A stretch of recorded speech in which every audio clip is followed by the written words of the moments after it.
The day's finally here when I get to drive the brand new Nissan Z car. A brilliant car we knew it would be, but Nissan have created a huge problem. The segment in which this car falls into, nobody's buying. Amazing car, but is anybody actually going to buy it?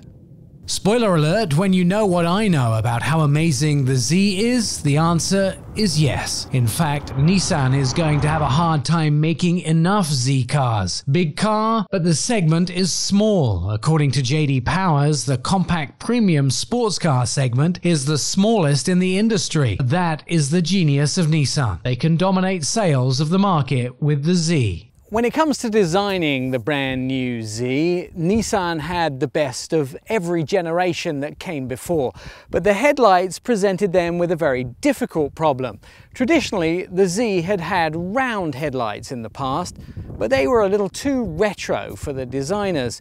So they took the original headlights from the S30, the 240Z, and they took the shape of where the headlights were embedded inside the S30, and they took the whole frame around the headlights and the portion of the actual embedding, and they made that the new headlight of this, the 7th generation of the Z. So although this isn't the truly classical round headlight, it's the sort of hood and the embedding of that original S30. So still maintains the original look of that S30, the 240Z, but with a modern feeling. And when you get to the tail lights, well, that's a more classic look of the Z. At the back, you'll instantly recognize the look from the 300ZX. 8 lights stacked in formation, 2 rear lights and brake lights, 2 indicators and 4 smaller white lights. Those shapes reflected in the new design of the rear lights of the Z. So this 400 horsepower engine is the same engine that you'll find in the Infiniti Q50 and Q60.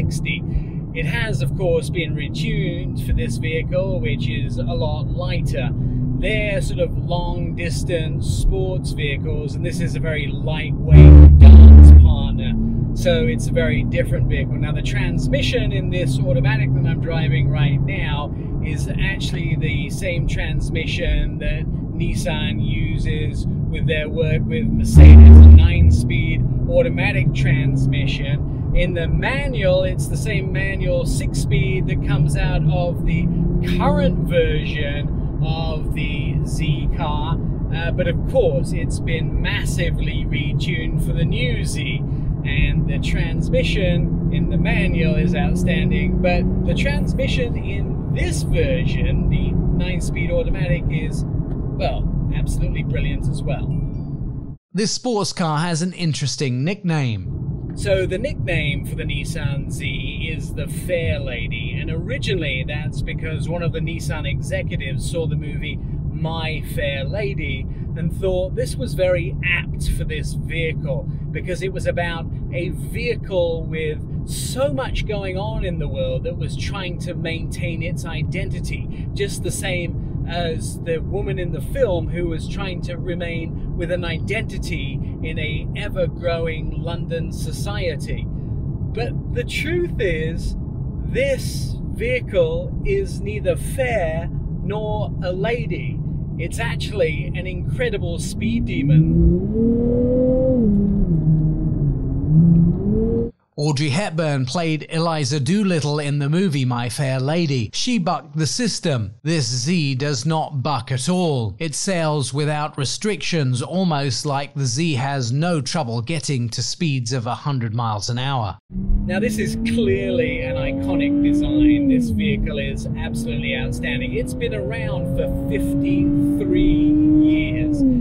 Everybody's life has been touched in some way by a Z car. They've sold more than 1.8 million of these vehicles worldwide. And if you're going to reinvent the sports car segment, which Nissan are clearly trying to do with this Z car, this is, of course, the new generation of the vehicle that you want to do it with.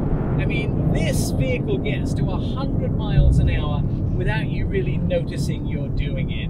And they have clearly reinvented an icon. Even though some people are still out to lunch with the design of this vehicle, it's unmistakably an absolutely brilliantly designed vehicle. Starting at under $40,000, it goes all the way to just above $53,000 if you want the very first edition of this vehicle.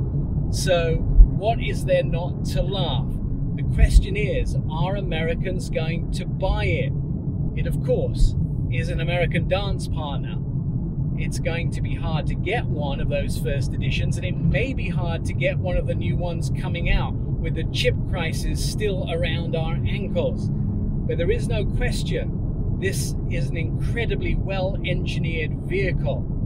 But the question remains, will Americans buy it? On the inside, the perfect marriage of history and contemporary art. One of the beauties of this car is that Nissan have been able to marry old and new, especially on the interior, but as well as the exterior design. So I have a large screen, I have great infotainment system, I have a digital display, which is a thin TFT screen with all the information I could possibly want. But then I have retro gauges here on the dash. I have a retro feel, but still a driver-oriented cockpit that surrounds me with a feeling of original Z, but I'm not sort of really hemmed in like I used to be in some of the old Zs. Still, I have a wide open feeling to me, but it's still centered around me as the driver. So it has that old Z feeling, but yet a modern interpretation of that feeling. So I feel like I'm in a true Z car, but a truly modern Z car. And I think with that in mind, Nissan have nailed it. Although Nissan has to overcome the challenge of finding chips to build this new Z, if they can do that, they have priced it between $10,000 and $15,000 below some of the competition. Once you get behind the wheel and you drive this, you'll probably agree with me that it's an absolute piece of engineering genius. I'm Nick Miles.